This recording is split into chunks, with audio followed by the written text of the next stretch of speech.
សួស្តីបងប្អូនទាំងអស់គ្នាដូចជាបាត់មុខ admin យូថ្ងៃនេះ admin ខ្មោចត្រឡប់មកវិញហើយក៏នាំរឿងរ៉ាវដ៏រន្ធត់មួយចែករំលែកទៅកាន់ពុកម៉ែបងប្អូនទាំងអស់គ្នាដែរហើយសាច់រឿងនេះគឺចែករំលែកដោយមីងផាហើយគាត់ថាកាលនោះកាលគាត់នៅពីតូចណាតែងតែជួបរឿងខ្មោចលងបន្លាចជារឿយរហូតដល់ឥឡូវគាត់មានគ្រួសារហើយក៏នៅតែជួបរឿងខ្មោចលងបែបហ្នឹងទៀតដែរអញ្ចឹងចង់ដឹងថាសាច់រឿងរ៉ាវដែលគាត់ជួបនោះរន្ធត់យ៉ាងណាខ្លះ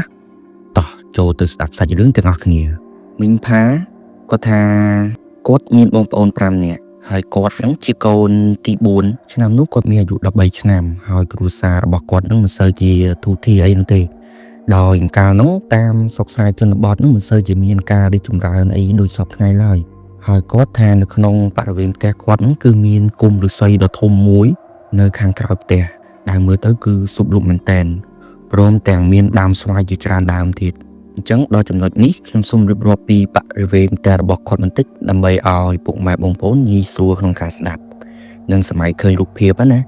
ដោយការនោះផ្ទះរបស់គាត់ហ្នឹងគឺជាផ្ទះទៀមមានន័យថាផ្ទះធ្វើផុតដីហ្នឹងប្រហែលជាកន្លះម៉ែត្រអីទេហើយទន្ទឹមនឹងផ្ទះគាត់ហ្នឹងគឺមានផ្ទះមួយទៀតដែលជាផ្ទះរបស់បងប្រុសគាត់ណាបានន័យថាផ្ទះនឹងធ្វើទទឹមគ្នាតែផ្ទះបងប្រុសរបស់គាត់នោះគឺទុកចោលគ្មានមនុស្សនៅទេដោយសារតែបងប្រុសគាត់នឹងរៀបការហើយក៏ចេញទៅរកស៊ីនៅឯខេត្តបាត់ដំបង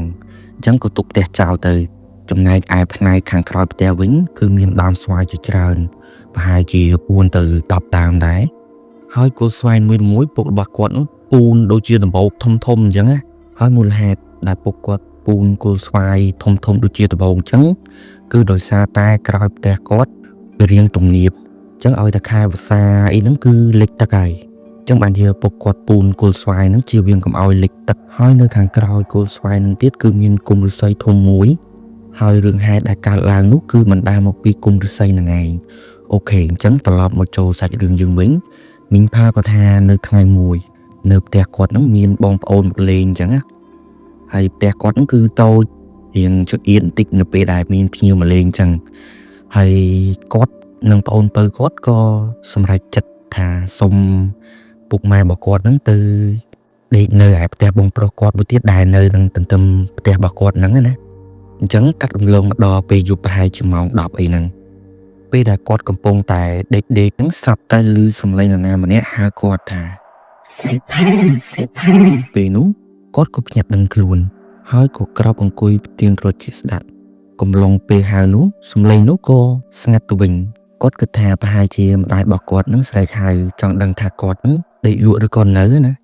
ហើយមីងផាគាត់ក៏ដាក់ខ្លួនដេកទៅវិញបានបន្តិចស្រាប់តែឮសំឡេងហៅនោះម្ដងទៀតហើយលើនេះឮរៀងល្វើយណាថាស្រីផាហើយគាត់ក៏ដឹងខ្លួនម្ដងទៀតតែពេលនោះគាត់មិនហ៊ានឆ្លើយនោះទេដោយគាត់នឹកឃើញពាក្យចាស់ថាបើឮសំឡេងនរណាម្នាក់ហៅពេលយប់អីកុំឆ្លើយប្រយ័ត្ននោះជាសំឡេងខ្មោចហៅយកព្រលឹងអីចឹងពេលដែលគាត់មិនឆ្លើយអញ្ចឹងសំឡេងនោះក៏ស្ងាត់ប៉ុន្តែដល់បន្តិចក្រោយមកគាត់ក៏មានអារម្មណ៍ថាឈឺបិទជើងតូចអញ្ចឹងគាត់ត្រូវចុះមកក្រោមដើម្បីបិទជើងតូចណាតែពេលនោះគាត់រៀងគិតពីសំឡេងដែលហៅគាត់នោះដែរពេលអញ្ចឹងគាត់រៀងខ្លាចដែរតែនៅក្នុងផ្ទះនោះគាត់មានតែ2នាក់ប្អូនស្រីពៅគាត់ហើយកាលនោះប្អូនស្រីពៅគាត់ហ្នឹងគឺនៅតូចទេពេលអញ្ចឹងគាត់គិតថាមិនដឹងជាដាស់ឲ្យជូនទៅមិនបើគ្នានៅតូចហើយគ្នាពងតែពុំពេញដេកណាហើយគាត់ក៏សម្រេចចិត្តចុះទៅបត់ជើងតូចតែម្នាក់ឯងអញ្ចឹងពេលនោះគាត់ចុះតាមមាត់ទ្វារផ្ទះខាងក្រោយព្រោះផ្ទះរបស់បងគាត់កាលហ្នឹងគឺមានទ្វារ2ខាងមុខផងនិងខាងក្រោយផងពេលដែលគាត់ចុះទៅហើយកំពុងតែអង្គុយបត់ជើងតូចហ្នឹងគាត់ចេះតែសម្លឹងឆ្វេងសម្លឹងស្ដាំរបៀបថាមនុស្សខ្លាចតែនៅតែចង់ដឹងចង់ឃើញងាកឆ្វេងងាកស្ដាំអីចឹងទៅព្រោះឃើញអីប្លែកអញ្ចឹងនៅពេលនោះគាត់ដូចបំណងមែនតែនដោយគាត់ថាពេលដែលងាកចុះឡើងហ្នឹងស្រាប់តែគាត់មានអារម្មណ៍ថាមានអ្វីមួយយ៉ាងសស្ទង់នៅនឹងគល់ស្វាយណាពេលនោះគាត់ក៏នៅឈរសម្លឹងមើលថាជាអ្វីឲ្យប្រកាសគាត់ថាមើលយូរទៅអាសស្ទង់ក្រោមឡានស្វាយហ្នឹងរៀងដូចជាមនុស្សហើយអណ្ដែតគាត់នៅផ្ទៀងមើលនៅហ្នឹងស្រាប់តែអាសក្រោមឡានស្វាយហ្នឹងក៏មានចលនាអណ្ដែតម្ដងតិចយូរកាន់តែមកចិត្តគាត់ហើយខ្លួនវា ក៏រីកធំទៅលុះមកគៀកគាត់បានគាត់ដឹងថានោះគឺជាខ្មោចគាត់ថាខ្មោចនោះស្លៀកពាក់សនិយាយទៅសមួយឈុតហ្មងចំណែកឯមុខវិញឡើងខ្មៅហើយសក់ឡើងវែងហើយមានតែមួយកំណាត់ខ្លួនទេពេលនោះគាត់ស្រែកផងយំផងថាខ្មោចឡើងផ្អើលដល់ពុកម៉ែគាត់ណាដល់ពុកម៉ែគាត់ចូលមកឃើញមីងផាដេកសន្លប់នៅក្រោយផ្ទះបាត់ទៅហើយលុះស្អែកឡើងមីងផាក៏ដឹងខ្លួនវិញតែពេលនោះខ្លួនគាត់គឺក្តៅខ្លាំងមែនទែនឡើងទៅជារងាញាក់ដល់ពេលនោះពុកម៉ែគាត់ក៏សួរថាយប់មិញហ្នឹងឃើញអីគេមិនបានដល់ថ្នាក់ភ័យរហូតដល់ស្លាប់អញ្ចឹងមីងផាក៏រៀបរាប់តាមនឹងទៅថាដំបូងគាត់ឮសំឡេងមនុស្សហៅគាត់ដល់ដឹងខ្លួនផ្ទៀងជាស្ដាប់រកមើលទៅគឺមិនឃើញអីទេគាត់ក៏ដេកទៅវិញហើយមួយស្ទុះក្រោយមកគាត់ក៏មានអារម្មណ៍ថាឈឺបាត់ជើងតូចហើយក៏ក្រោកមកបាត់ជើងតូចណាហើយគាត់ក៏ថាបានឃើញស្អីទេសស្ទុងតែនៅម្ដុំគល់ស្វាយខាងក្រោយផ្ទះហ្នឹងពេលដែលគាត់មើលយូរទៅវាក៏ដែតមកគៀកគាត់ពេលនោះគាត់ឃើញខ្មោចស្រីស្លៀកពាក់សមុខខ្មៅសក់ឡើងវែងអីចឹងទៅហើយមានតែមួយកណាត់ខ្លួនទេគាត់ឃើញចឹងហើយបានជាគាត់ស្រែកផងយំផងឡើងបាត់ស្មារតីចឹងទៅពុកម៉ែគាត់ក៏ថាមិនអីទេឲ្យសម្រាប់វិញទៅលែងអីហើយពុកម៉ែនៅនឹងហើយកុំខ្លាចពេលនោះមីងផាគាត់ឮពុកគាត់និយាយថាខ្មោចនោះគឺជាព្រាយដើមឫស្សីក្រោយផ្ទះពីព្រោះគាត់អាសាឃើញភ្លើងហោះដុំគុំឫស្សីនឹងហើយក៏បាត់នៅនឹងគុំឫស្សីនឹងតែម្ដងពេលនោះមីងផាឈឺខ្លាំងឲ្យពេទ្យមើលដាក់ថ្នាំចាក់ថ្នាំអីក៏មិនបានធូរដែរអញ្ចឹងពុកម៉ែគាត់ក៏ទៅរកគ្រូមើលរបៀបថាគ្រូទាយណាដល់ពេលទៅមើលគ្រូទាយអញ្ចឹងទៅគ្រូទាយហ្នឹងគាត់ថាមីងផាឫស្សីគាត់ធ្លាក់ចុះអញ្ចឹងងាយនឹងគេមកលងម្លាយយកជីវិតធ្វើជាបរិវារគេអីចឹងណាហើយគ្រូនោះក៏បាននិយាយទៀតថាឲ្យនាំមីងផាមកស្រោចទឹកហើយសែនបាយទឹកឲ្យគេទៅគេលែងអីហើយចង់ឲ្យលែងមានបញ្ហាបែបហ្នឹងកើតឡើងទៀតតតែរំលាយគុំឫស្សីនោះចោលពុកម៉ែគាត់ក៏ធ្វើតាមគ្រូទាយនោះប្រាប់ដោយរៀបចំសែនឲ្យគេហើយក៏រំលាយគុំឫស្សីនោះចោលតាំងពីពេលនោះមកគឺលែងមានរឿងអ្វី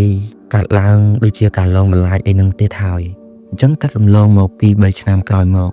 ពេលនោះនៅរដូវខាគេច្រូតស្រូវផ្កាម្លិះដំបងកាលនោះផ្ទះគាត់ក៏ធ្វើស្រូវនឹងដែរហើយអ្នកភូមិជំនាន់ហ្នឹងមុខរបរពួកគាត់ភាគច្រើនគឺជាកសិករធ្វើស្រែចិញ្ចឹមគោចិញ្ចឹមមាន់អីចឹងទៅដល់កាលនោះស្រូវទុំដំបងអញ្ចឹងពេលដែលច្រូតដឹកមកដល់ផ្ទះហើយតែមានអ្នកភូមិផ្សេងមកសុំបានកណ្ដាប់ដើម្បីយកចំបើងឲ្យគោស៊ីណាព្រោះថាចំបើងស្រូវច្រូតថ្មីហ្នឹងគឺវាខ្ចីល្អគោស៊ីទៅគឺវាផ្អែមជារយ៉ាល់អីចឹងនៅថ្ងៃមួយមានពូម្នាក់គាត់ឈ្មោះថាពូដនគាត់ក៏ជាអ្នកភូមិនឹងដែរហើយគាត់បានមកសុំបានកណ្ដាប់យកចំបើងឲ្យគោស៊ីដែរចឹងណាថ្ងៃនោះគាត់ខំបែនតាំងពីព្រឹករហូតដល់ល្ងាចព្រិលទើបគាត់ទៅផ្ទះវិញលុះព្រឹកឡើងស្រាងអ្នកភូមិដែលមកបានកណ្ដាប់នឹងពុកម៉ែមីងផានាំគ្នានិយាយអ៊ូហើយមីងផាក៏បានស្ដាប់ឮថាពូដនបានដេកស្លាប់តាំងពីយប់មិញមកម្លេះហើយមូលហេតុដែលពូដនស្លាប់នោះគឺគាត់បានចាំងបេះដូងពេលនោះគាត់ស្រឡាំងកាំងមែនតែនដោយទើបតែឃើញពូដនមកបែនកណ្ដាប់នៅផ្ទះគាត់ពីងសើមិញនេះទេមិនក៏ស្លាប់លឿនម្លេះនិយាយហើយលុះមេឃភ្លឺគាត់ក៏នាំគ្នាទៅបន់សពពូដនតាមបែបអ្នកភូមិជួយគ្នាម្ដាយមួយជើងម្នាក់ចឹងទៅហើយក៏ត្រឡប់មកផ្ទះវិញលុះពេលយប់ក៏បានឈានមកដល់យប់នោះមីងផាក៏ថារៀងយប់ជ្រៅបន្តិចដែរពេលនោះមីងផាក៏ដេកមិនលក់នោះទេដោយខ្លាំងនឹងសំឡេងមនុស្សបានកណ្ដាប់ខ្លាំងពេកគាត់ក៏សម្រេចចិត្តក្រោកមើលព្រោះក្នុងចិត្តគាត់កំពុងតែឆ្ងល់ផងថានរណាមកបែកស្រូវអីទាំងយប់ហ្នឹងហើយគាត់ក៏អើតតាមបង្អួចមើលទៅ